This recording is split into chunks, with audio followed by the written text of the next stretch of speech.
तो हेलो दोस्तों, सभी को राम राम। तो जैसा आपको पता है कि हम राजस्थान पुलिस कांस्टेबल 2026 की तैयारी के लिए हम रोज़ाना एक क्लास लेकर आ रहे हैं। तो जिसमें महिला एवं बाल अपराध अधिकार संस्था योजना से यानी 2024 में जितने एग्ज़ाम हुए हैं, यानी 2024 में जो 2 पारी में एग्ज़ाम हुआ था, उन सभी में जो महिला एवं बाल अपराध संस्था से 14 या 13 क्वेश्चन पूछे गए, उन सभी का हल हम एक ही क्लास में करने वाले हैं, जिससे आप सभी को पता चलेगा कि कैसे कैसे यानी एग्ज़ाम में क्वेश्चन है वो आते हैं। तो क्लास को कमेंट यानी शेयर ज़रूर करें और सब्सक्राइब करें ताकि आपको आने वाली क्लास की भी नोटिफिकेशन मिलते रहे। तो चलो हम क्लास है वो स्टार्ट करते हैं। तो राजस्थान यानी पुलिस 2024 में लेवल 1 यानी पहली पारी का यानी जिसमें से यानी अक्सर यानी पेपर है वो बांटे हुए होते हैं, जिसमें से 2 पारी में हुआ था, जो यानी पहले तो L1 और फिर L2 फिर K1 और फिर K2। तो हम देखने वाले हैं कि कैसे कैसे क्वेश्चन बनते हैं। तो राजस्थान 2024 में कैसे क्वेश्चन आए थे बाल पर अपराध अधिकार से। तो राजस्थान में महिला सशक्तिकरण की नीति में निम्नलिखित में से कौन सा प्राथमिकता क्षेत्र के रूप में सूचीबद्ध नहीं है। ऑप्शन नंबर ए जन्म, उत्तरजीविता, स्वास्थ्य और पोषण। ऑप्शन नंबर 2 धार्मिक सशक्तिकरण। ऑप्शन नंबर 3 राजनीतिक सशक्तिकरण। ऑप्शन नंबर 4 सुरक्षित सुरक्षा और संरक्षण। तो इसका करेक्ट आंसर हो जाएगा ऑप्शन नंबर 2 धार्मिक सशक्तिकरण।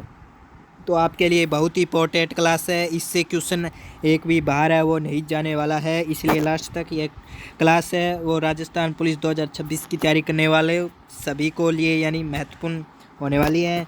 तो राजस्थान में महिला सशक्तिकरण की नीति अंतर्विभागीय समन्वय की भूमिका क्या है। तो यह नीति के कार्यान्वयन में बाधा डालता है या यह नीति का प्रभावी कार्यान्वयन सुनिश्चित करता है, यह लैंगिक रूढ़ियों का कायम रखता है, या यह महिलाओं को सरकारी कार्यक्रमों से बाहर करता है। तो इसका करेक्ट आंसर हो जाएगा ऑप्शन नंबर 2 यह नीति का प्रभावी कार्यान्वयन सुनिश्चित करता है। तो आगे हम बढ़ते हैं। तो विच हंटिंग एक्ट कब लागू हो गया यानी कब लागू हुआ विच हंटिंग एक्ट। तो 2012 में या 2013 में या 2015 में या 2018 में। तो ऑप्शन नंबर 3 2015 में। तो भारत में कौन सा संगठन एकीकृत बाल विकास सेवा ICDS कार्यक्रम के कार्यान्वयन की देखरेख करता है। स्वास्थ्य और परिवार कल्याण मंत्रालय, महिला एवं बाल विकास मंत्रालय, शिक्षा यानी मंत्रालय या सामाजिक न्याय और अधिकारिता मंत्रालय। ऑप्शन नंबर करेक्ट है वो हो जाएगा ऑप्शन नंबर 2 महिला एवं बाल विकास मंत्रालय। तो राजस्थान में महिला सशक्तिकरण की नीति विशेष जरूरत वाली लड़कियों और महिलाओं को कैसे सुनिश्चित करती है। ऑप्शन नंबर ए उन्हें मुख्य धारा के कार्यक्रमों से बाहर करके या उनके लिए अलग से सुविधाएं प्रदान करके या उन्हें मौजूदा योजनाओं एवं कार्यक्रम के साथ मुख्य धारा में लाकर या उनकी ज़रूरतों को पूरी करके नजरदार करके। तो ऑप्शन नंबर करेक्ट हो जाएगा ऑप्शन नंबर 3 उन्हें मौजूदा योजनाओं कार्यक्रमों के साथ मुख्य धारा में लाकर। यह क्लास आपके लिए बहुत ही इंपॉर्टेंट है, तो एंड तक है वो जुड़े रहें। तो बाल विकास निषेध अधिनियम कब लागू हुआ। 2010, 2007, 2008, 2009। तो बाल विकास निषेध अधिनियम है वो ऑप्शन नंबर 2 यानी 2007 में लागू हुआ था। तो अंतर विभागीय समन्वय सुनिश्चित करने का प्राथमिक उद्देश्य क्या है। ऑप्शन नंबर ए लैंगिक असमानताओं को सुदृढ़ करने के लिए या पितृसत्तात्मक मानदंडों को समाप्त करने के लिए या नीति का प्रभावी कार्यान्वयन सुनिश्चित करने के लिए या महिलाओं को निर्णय लेने की प्रक्रिया से बाहर करना।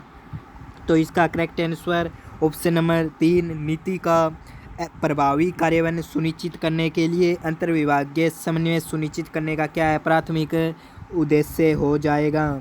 तो लखपति दीदी योजना के तहत वित्तीय सुरक्षा के साधन के रूप में निम्नलिखित में से किसका उल्लेख है वो नहीं किया गया। क्या पूछा है, नहीं किया गया पूछा है। कम लागत बीमा कवरेज का किया गया है, वित्तीय सूचना का भी किया गया है, माइक्रो क्रेडिट सुविधा किया गया, लेकिन ऑप्शन नंबर 4 मासिक भत्ते का वो जो उल्लेख है वो नहीं किया गया है। तो राजस्थान मुख्यमंत्री कन्यादान योजना के लिए पात्रता यानी मानदंड क्या है। आयु 21 वर्ष से पूर्ण यानी 21 वर्ष से कम होनी चाहिए, या आधार कार्ड रखना चाहिए, या 50,000 रुपये से कम आयु, या राजस्थान के स्थायी निवासी। तो राजस्थान मुख्यमंत्री कन्यादान योजना है वो यानी पात्रता के योग्य है जो राजस्थान के क्या है स्थायी निवासी हो जाएगा।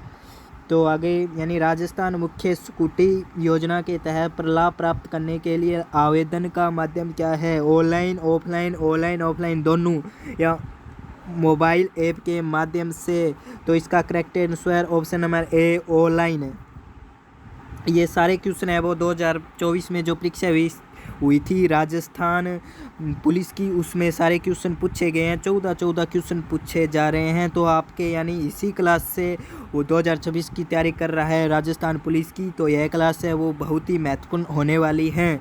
तो किस प्रकार की विधवा तलाकशुदा महिलाओं को मुख्यमंत्री एकल नारी समान पेंशन योजना से वित्तीय सहायता प्राप्त करने से बाहर रखा गया है। तो जिस महिला के बेटी और बेटा हो, या वह महिला जिनके बच्चे यानी पीसीयू में कार्यरत हो, या वह महिला जिसके 2 बेटे हैं, या वह महिला जो राजस्थान के शहरी इलाकों में रहती है। तो करेक्ट आंसर हो जाएगा ऑप्शन नंबर 2, वह महिला जिसके बच्चे राज्य या पीसीयू में क्या है कार्यरत है।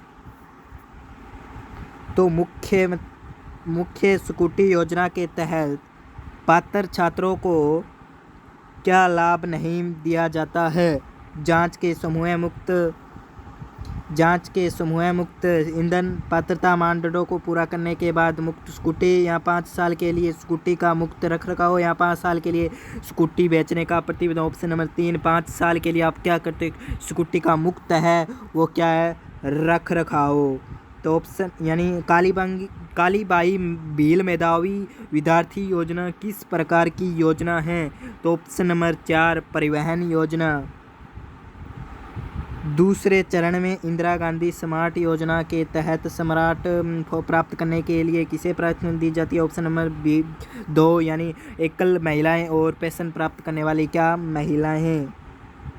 तो राजस्थान पुलिस यानी लेवल 2 का एग्ज़ाम है, उसमें भी क्या है 13 क्वेश्चन पूछे गए। तो मैंने तो कहा था 10 आए, लेकिन 14 क्वेश्चन आ रहे हैं किससे, बाल अपराध अधिकार से। तो राजस्थान में किस सांस्कृतिक आयोजन में अक्सर बाल विवाह को अपने अनुष्ठानों के हिस्से के रूप में शामिल किया जाता है।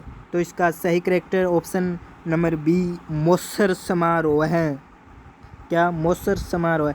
तो डूंगरपुर और उदयपुर जिलों में क्रम से कितने आंगनवाड़ी केंद्र हैं। तो देखो डूंगरपुर में क्या है आंगनवाड़ी पूछे तो 2149 और उदयपुर में 2997 आंगनवाड़ी क्या है केंद्र हैं। ये भी क्वेश्चन क्या है लेवल 2 में पूछा गया है राजस्थान पुलिस 2024। राजस्थान सरकार द्वारा शुरू की गई इंदिरा गांधी परिसम्राट योजना का उद्देश्य क्या है। ऑप्शन नंबर बी महिलाओं को ऑनलाइन जोड़ने और शिक्षित करने के लिए। लखपति दीदी योजना के तहत दिए जाने वाले प्रशिक्षण का प्राथमिक उद्देश्य क्या है। ऑप्शन नंबर सी कौशल विकास। मुख्यमंत्री मोबाइल योजना 2023 का उद्देश्य क्या है। तो ऑनलाइन कनेक्टिविटी के लिए महिलाओं को मुफ्त मोबाइल क्या करना प्रदान करना। तो लड़कियों की शिक्षा के लिए लाडो प्रोत्साहन योजना क्या है। तो इसका मुख्य उद्देश्य है तो इसका ऑप्शन नंबर सी है वो करेक्ट हो जाएगा। इसका उद्देश्य शिक्षा प्रणाली में सुधार करना और लड़कियों के लिए उच्च अध्ययन को क्या देना बढ़ावा देना है। तो मुख्यमंत्री एकल नारी समान पेंशन के लिए कौन पात्र है। तो ऑप्शन नंबर बी राजस्थान में रहने वाली 18 साल से अधिक की कोई भी महिला हो वो एकल नारी समान पेंशन के लिए क्या है पात्र हैं। तो कालीबाई भील मेधावी छात्र स्कूटी योजना के तहत मुक्त स्कूटी के अलावा यहाँ अतिरिक्त लाभ दिए जाते हैं। तो हेलमेट और बीमा क्या है वो अतिरिक्त लाभ दिए जाते हैं। तो लाडो प्रोत्साहन योजना के तहत 12वीं कक्षा में प्रवेश पर लड़कियों को कितनी वित्तीय सहायता प्रदान की जाती है। तो ऑप्शन नंबर बी 14,000 रुपये जो 12वीं कक्षा में लड़कियों से यानी लाडो प्रोत्साहन योजना शुरू की गई जिसके तहत कितनी यानी राशि भेंट की यह पूछा है कि कितनी राशि है वो सहायता प्रदान की जाती है। तो 12,000 यानी 14,000 रुपये है वो दी जाती हैं। तो राज्य मानवाधिकार आयोग कितने समय के भीतर मामले सुन सकता है? तो ऑप्शन नंबर 3 1 साल। ये सारे क्वेश्चन हैं आपके जो राजस्थान पुलिस में आए हुए हैं। राज्य मानवाधिकार आयोग के अध्यक्ष और सदस्यों की नियुक्ति 1993 के मानवाधिकार संरक्षण अधिनियम के कौन से अनुच्छेद के तहत की जाती है? Option number B 22। तो निम्नलिखित में से कौन राजस्थान मानवाधिकार आयोग के अध्यक्ष नहीं थे?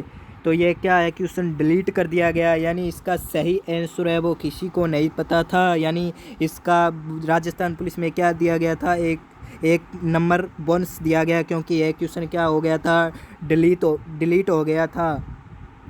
तो भारत में राष्ट्रीय महिला आयोग NCW का मुख्य उद्देश्य क्या है? तो ऑप्शन नंबर बी महिलाओं के अधिकारों को बढ़ावा देने और उनकी शिकायतों का क्या करना, समाधान करना, यही राष्ट्रीय महिला आयोग का मुख्य उद्देश्य था।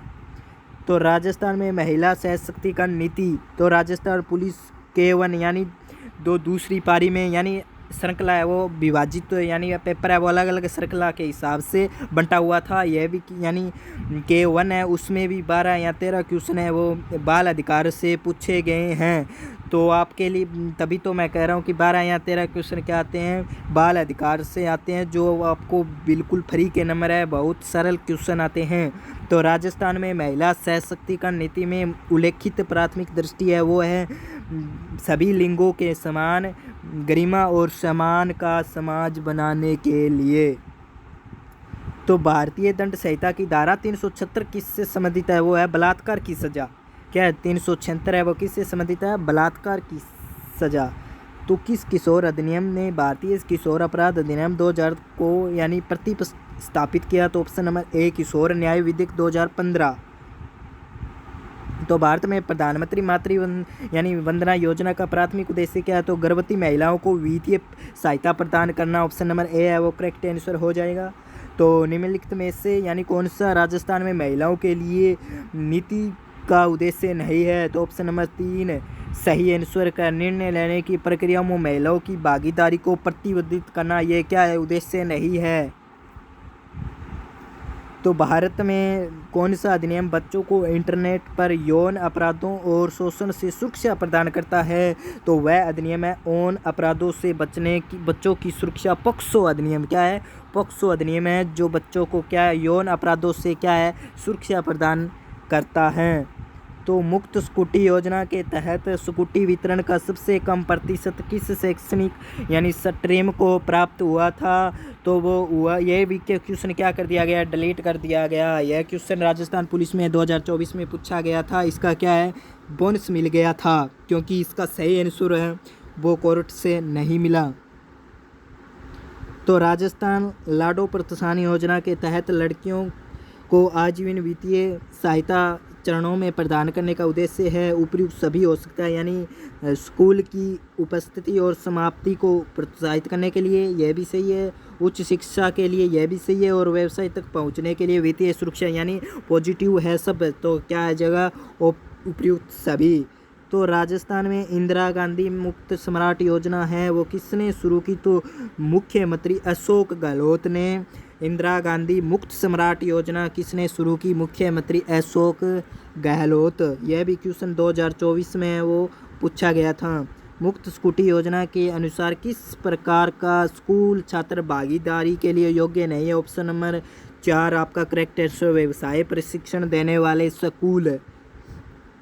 सम्राट प्राप्ति यानी स्मार्ट फोन प्राप्ति प्रक्रिया पूरी होने पर लाभार्थी के लिए यानी ई-वॉलेट हस्तांतरण यानी कुल राशि कितनी है? तो ऑप्शन नंबर सी आपका करेक्ट आंसर 6,800 रुपये।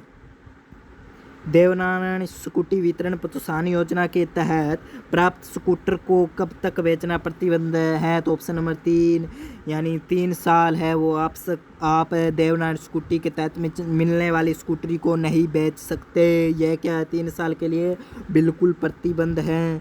तो आगे हम क्वेश्चन की बात करें, मुफ्त मिलने वाली जो स्कूटी योजना के तहत लाभ उठाने के लिए एक छात्र को कक्षा 12 में न्यूनतम कितने प्रतिशत का स्कोर होना चाहिए भी क्या है डिलीट कर दिया गया, क्योंकि यह मेरिट रहती है, मेरिट के हिसाब से क्या है स्कूटी प्राप्त यानी प्रदान की जाती है। तो इसका सही आंसर किसी को यानी सही आंसर पता नहीं लगा, इसलिए यह क्वेश्चन डिलीट कर दिया गया और इसका बोनस अंक है वो दे दिया गया। तो अगर हम बात करें K2 यानी दूसरी श्रृंखला जिसका एग्ज़ाम K2 यानी हुआ था यानी दूसरी पारी में, तो उनके यानी उनमें भी 12 या 13 क्वेश्चन बाल अपराध अधिकार से पूछे गए थे जो बिल्कुल क्या है इजी लेवल के थे। तो 2026 यानी इसलिए यह क्लास लेकर आया हूँ ताकि आपको 2026 राजस्थान पुलिस में पता चले कि कैसे कैसे क्वेश्चन है वो यानी बाल अपराध अधिकार से आते हैं। और तो राजस्थान जीके इंडियन जीके वो तो क्या है सीटी की यानी सीटी 2026 की तैयारी करोगे उसके साथ है वो सब क्या सिलेबस पूरा हो जाएगा। लेकिन ये यानी बाल अपराध अधिकार के क्वेश्चन है वो सिर्फ सिटी में नहीं बल्कि ओनली इसी में पूछा जाएगा, राजस्थान पुलिस में सिटी में नहीं पूछा जाएगा। इसलिए यह क्या है इसकी क्लास हम पहले करा रहे हैं ताकि आप 13 या 14 यानी नंबर है वो अपने यानी पक्का कर सको। तो राजस्थान में कोविड-19 यानी प्रक्रिया के संदर्भ में आशा क्या भूमिका निभाता है, तो ऑप्शन नंबर बी स्वास्थ्य जागरूकता अभियान आयोजित करना। तो राजस्थान में महिला सशक्तिकरण मिशन का प्राथमिक उद्देश्य है तो वो है महिलाओं के लिए रोजगार के अवसर प्रदान करना, ऑप्शन नंबर बी है वो आपका करेक्ट आंसर हो जाएगा। तो सुकन्या समृद्धि योजना का प्राथमिक उद्देश्य क्या है, तो वो है ऑप्शन नंबर 3 बालिकाओं के लिए वित्तीय सुरक्षा प्रदान करना। तो राजस्थान में 80 के दशक में शुरू किए गए महिला विकास कार्यक्रम का महत्व, तो ऑप्शन नंबर 4 इसने लैंगिक समानता की दिशा में राज्य की प्रगति को तेज वो किया। राजस्थान में महिलाओं के लिए राज्य नीति का प्राथमिक उद्देश्य क्या है, तो ऑप्शन नंबर बी लैंगिक समानता सुनिश्चित करने के लिए। तो सरकार लखपति दीदी योजना के लिए आवेदनों की समीक्षा कैसे होती है, तो ऑप्शन नंबर सी स्वयं सहायता समूहों के माध्यम से समीक्षा। मुख्यमंत्री एकल नारी सम्मान योजना के तहत लाभ के लिए कौन से कार्ड धारक पात्र है, option number C correct answer हो जाएगा BPL कार्ड धारक। तो मुख्यमंत्री एकल नारी सम्मान योजना के लिए आवेदन पत्र कहाँ से मिल सकता है, आधिकारिक यानी वेबसाइट से मिल सकता है। तो कांस्टेबल परीक्षा 2022 के प्रश्नों का हल हम कल करेंगे। तो आज हम 2024 में जितने भी क्वेश्चन बाल अपराध अधिकार से पूछे गए थे उनका हम सोल्यूशन कर चुके हैं। तो इसी की यानी ये आपके लिए 2026 की तैयारी करने वालों को देखना पड़ेगा यही क्लास, क्योंकि मैंने महिला एवं बाल अपराध अधिकार आपको पता चलेगा महिला एवं बाल अपराध अधिकार संस्था योजना से कैसे कैसे क्वेश्चन है वो परीक्षा में पूछे जाते हैं। तो 2022 का एग्ज़ाम हुआ उनका हल हम कल करेंगे। आज 2024 में जो राजस्थान पुलिस का एग्ज़ाम हुआ था उनमें जो क्वेश्चन पूछे गए थे वो मैंने सब करा दिया है। तो उन्हीं में से यानी आपके लिए यह क्या है महत्वपूर्ण क्लास है। और यानी हम पहले महिला एवं बाल अपराध अधिकार संस्था योजना से इसलिए यानी इसकी क्लास स्टार्ट की है ताकि हमारी 14 नंबर यानी मैंने तो 10 का लिख रखा है थंबनेल में देख लेना 10 नंबर पक्के के लिए, लेकिन क्या क्वेश्चन 13 या 14 क्वेश्चन आते हैं तो आप 14 नंबर मानकर चलो। तो 14 नंबर अपने क्या है हाथ में करो ताकि यानी और सीटी की तैयारी करोगे तब इंडियन जीके राजस्थान जीके तो उसमें तो राजस्थान पुलिस की साथ में हो जाएगी। लेकिन यानी यानी महिला बाल अपराध अधिकार के क्वेश्चन है वो सीटी में नहीं पूछे जाते, इसलिए इसकी क्लास क्या है पहले स्टार्ट की है। तो ज़्यादा से ज़्यादा शेयर कीजिए और सब्सक्राइब कीजिए ताकि आपको क्या है सूचना मिले। और लगातार क्लास आ रही है, पहले भी अपलोड हो चुकी है 3 या 4 क्लास से बाल अपराध अधिकार से, वो भी आपके लिए क्या है महत्वपूर्ण है। तो ये यानी बुक लगा रखी है दीनदयाल पब्लिकेशन, ये भी क्या है महत्वपूर्ण ज़्यादा है तो ये भी आप खरीद सकते हो। लेकिन इसमें यानी इसी का कंटेंट यानी आया हुआ है वो भी सब कुछ यानी इसी से प्रश्न है वो पूछे गए हैं सब। तो ज़्यादा से ज़्यादा लाइक करें, तो कमेंट करें कि यह क्लास कैसे लगी आपको, किस यानी क्वेश्चन कैसे यानी सरल आते या कठिन, आपको किस प्रकार के आपके यानी लगता है। तो ये कमेंट आपके यानी जरूर करें। कुछ डाउट हो तो कमेंट करके यानी आप ज़्यादा यानी पूछ सकते हो। धन्यवाद।